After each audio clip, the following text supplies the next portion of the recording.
নব্বই দশকের এক জনপ্রিয় নায়িকা, চিত্রনায়িকা শাবনূর। আসসালামু আলাইকুম। কেমন আছেন সবাই? আশা করছি সবাই অনেক ভালো আছে। আর আমাকে অনেকেই জিজ্ঞেস করেন, আপা কেমন আছেন, আপনি কেমন আছেন? আমি আলহামদুলিল্লাহ ভালোই আছি। খারাপ থাকলে তো আর আপনাদের সামনে ক্যামেরার সামনে আসতে পারতাম না। দোয়া করবেন সামনে যেন ভালো থাকি, সুস্থ থাকি। তো আজকে কথা প্রসঙ্গে আমাদের একজন বাংলাদেশের সেরা নায়িকা, যাকে বলবো সেরাদের সেরা, এবং একসময় শাবানা ম্যাডাম, ববিতা ম্যাডাম যেরকম দাপিয়ে বেরিয়েছেন চলচ্চিত্রতে, ঠিক 90-এর দশকে এই নায়িকা দাপিয়ে বেরিয়েছেন। এবং তার অভিনয় শৈলী, তার ক্যামেরার লুকস বাংলাদেশের মানুষ, আমার মনে হয় যে আরও কয়েক দশক ধরে মানুষ মনে রাখবে এবং তার নাম স্বর্ণাক্ষরে লেখা থাকবে। আর তিনি হচ্ছেন নায়িকা শাবনূর। তাকে নতুন করে পরিচয় করে দেবার আমার কিছুই নেই। তাকে আপনারা সবাই চেনেন, অনেকেরই প্রিয় নায়িকা শাবনূর। এবং আপনারা হয়তো জানেন না, চলচ্চিত্রে আসার আগে আমি বেশিরভাগ সময় সালমান শাবনূরের ছবি হলে যেয়ে দেখতাম এবং তাদের দেখে খুব ইন্সপায়ার হতাম। স্পেশালি শাবনূরের অভিনয়, ডান্স, এগুলো দেখে আমি খুব ইন্সপায়ার হতাম এবং আমার খুব শখ ছিল যে আমি শাবনূরের মতো একজন রোমান্টিক নায়িকা হব। তো যাই হোক, আমার ভাগ্যে আর রোমান্টিক নায়িকা হওয়া হয়নি, যদিও আমি চলচ্চিত্রে যেতে পেরেছিলাম, কিন্তু আমি অ্যাকশন নায়িকা হিসেবে পরিচিত হয়ে গিয়েছিলাম।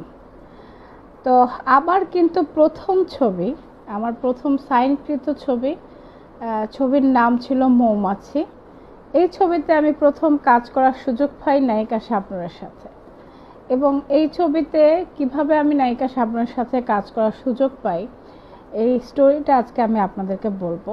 আমি যখন মৌমাছি ছবিতে সিলেক্ট হলাম, আমাদের সবার প্রিয় ক্যাপ্টেন এহতেশাম, উনি চলচ্চিত্রে অনেক নায়ক নায়িকা উপহার দিয়েছেন। শাবানা ম্যাডাম, শবনম ম্যাডাম, তারপর আরও অনেক, শাবনূর, শাবনাজ আপা, এরকম নাম করা অনেক নায়ক নায়িকা, পরিচালক, এরকম অনেককে উনি উপহার দিয়েছেন বাংলা চলচ্চিত্রে। তো ওনার হাত ধরেই আমার চলচ্চিত্রে আসা। তো আমার প্রথম ছবিতে প্রযোজক আমাকে সলো নায়িকা হিসেবে নিতে একটু কার্পণ্য বোধ করছিলেন, যে একটু স্বাস্থ্য মোটা ছিল আমার। তখন এহতেশাম দাদু সিদ্ধান্ত নিলেন যে ঠিক আছে, ওকে একটা সাপোর্টিং রোলে রাখি। তবে আমাকে তিনি আশ্বাস দিতেন যে তুমি একসময় উতরে যাবে। এই ছবিতে যদিও তোমাকে আমি প্রধান ক্যারেক্টারটা দিতে পারছি না, একসময় তুমি প্রধান ক্যারেক্টার করতে পারবে।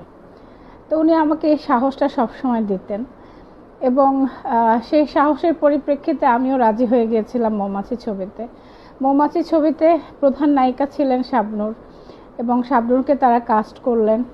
আর আমি প্রথম যেদিন শাবনূরকে দেখি, সেদিন এহতেশাম দাদু আমাকে বললেন যে চলো তোমাকে আজকে এফডিসিতে ঘুরিয়ে নিয়ে আসবো।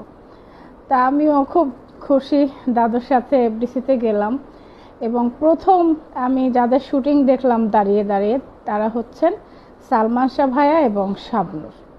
তারা একটি ছবি শুটিং করছিলেন এফডিসিতে, একটা কান্নার দৃশ্য। তো শাবনূর দাদুকে দেখে দৌড়ে এসে পা ছুঁয়ে সালাম করলেন এবং করার পর দাদু আমার সাথে পরিচয় করায় দিলেন যে শাবনূর, ওকে নতুন নিয়ে আসছি, কেমন? তো শাবনূর তখন ছলো ছলো চোখ, বড় বড় ডাগর ডাগর চোখ, সে আমাকে এইভাবে দেখে বলল যে না দাদু, ঠিক আছে, সুন্দর আছে। এত মিষ্টি ব্যবহার এবং এত বড় একটা নায়িকা, এত সুপারহিট নায়িকা, মানে তার ভিতরে ওরকম কোনো ভাব, ওরকম কোনো অহংকার কিছুই দেখতে পেলাম না। তো এর মধ্যে সালমান ভাইও আসলেন, সালমান ভাইয়ের সাথেও আমি পরিচিত হলাম।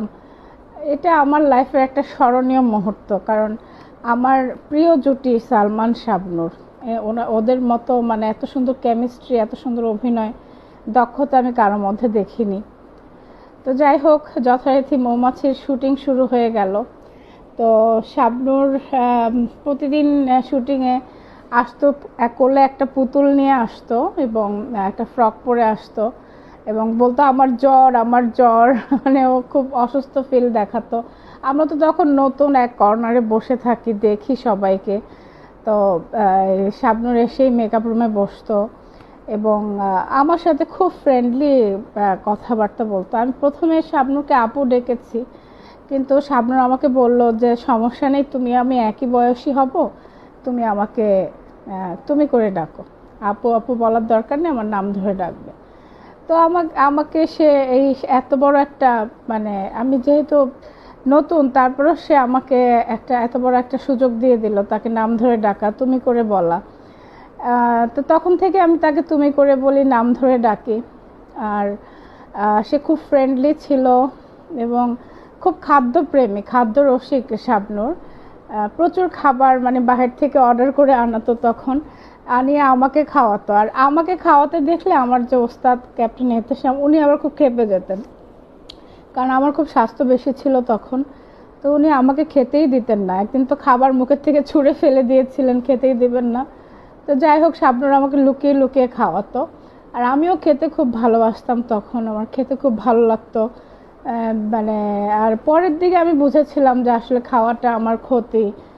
পরে আমি অনেক ডায়েট করেছিলাম, অনেক শুকিয়েছিলাম। আমার বেশ কয়েকটা ছবিতে দেখবেন আমি একদম স্লিম, আবার কিছু ছবিতে দেখবেন মোটা হয়ে গেছি। যখন খাবারটা একটু ছেড়ে দিতাম তখন স্বাস্থ্যটা বেড়ে যেত আমার। তো শাবনূরের সাথে আমার স্মৃতি কি বলবো, মানে শাবনূরের কথা এক কথায় বলবো যে তার যে এত নাম, তার যে এত প্রশংসা, তার যে এত সুনাম, আজ পর্যন্ত শাবনূরকে দেখে এটা ফিল হয় না।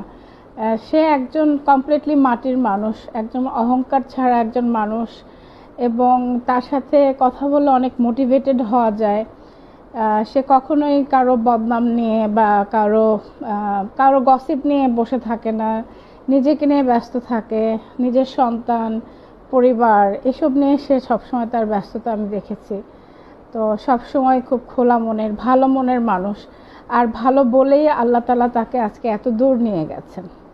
তো সবাই আমাদের চিত্রনায়িকা শাবনূরের জন্য দোয়া করবেন, এবং সেও নতুন করে একটি ছবিতে অভিনয় করেছে, সে আবার নতুন করে আসুক। আমরা সবাই চাই যে পুরনো শিল্পীরা যেন আবার ফিরে আসে, চলচ্চিত্রকে সমৃদ্ধ করে, এবং তারা তাদের মতো চরিত্র দিয়ে যেন সুন্দর মতো অভিনয় করে টিকে থাকতে পারে। বলিউডে বলেন, ইন্ডিয়াতে বলেন, পাকিস্তানে বলেন, ইরান বা যে কোনো দেশে এশিয়ান দেশে বা চলচ্চিত্র হয়, সেখানে কিন্তু পুরান আর্টিস্টরা ভালো ভালো চরিত্র করে টিকে থাকে। কিন্তু আমাদের দেশে একটা ভুল ধারণা যে শিল্পীরা পুরনো হয়ে গেলে তার আর মূল্য থাকে না। আসলে একজন অভিনয় শিল্পী সারা জীবন তো নায়ক নায়িকা করতে পারে না, কিন্তু নায়ক নায়িকা না করলেও একটা প্রধান চরিত্র তারা অবশ্যই অভিনয় করতে পারে। তো আমিও বলবো যে শাবনূরের মতো এত বড় মাপের একজন শিল্পী, অভিনেত্রী, সে যেন হারিয়ে না যায়, সে যেন আমাদের চলচ্চিত্রে নতুন নতুন চরিত্র নিয়ে ফিরে আসে এবং দর্শককে আবার আগের মতো আনন্দ দিতে পারে। তো আজকে আমার এখানেই শেষ করলাম আলোচনা। আশা করব আপনাদের ভালো লেগেছে, এবং শাবনূরকে নিয়ে আপনাদের যার যার মতামত অবশ্যই কমেন্টে জানাবেন। আমি যতদূর পারবো অ্যান্সার দেওয়ার চেষ্টা করব। আর যাদের অ্যান্সার এখনও দিতে পারি নাই, আমি ক্ষমা সুন্দর দৃষ্টিতে দেখছি, ভবিষ্যতে ইনশাআল্লাহ আমি সবাইকে অ্যান্সার দিয়ে দেব। টিল দেন, আসসালামু আলাইকুম।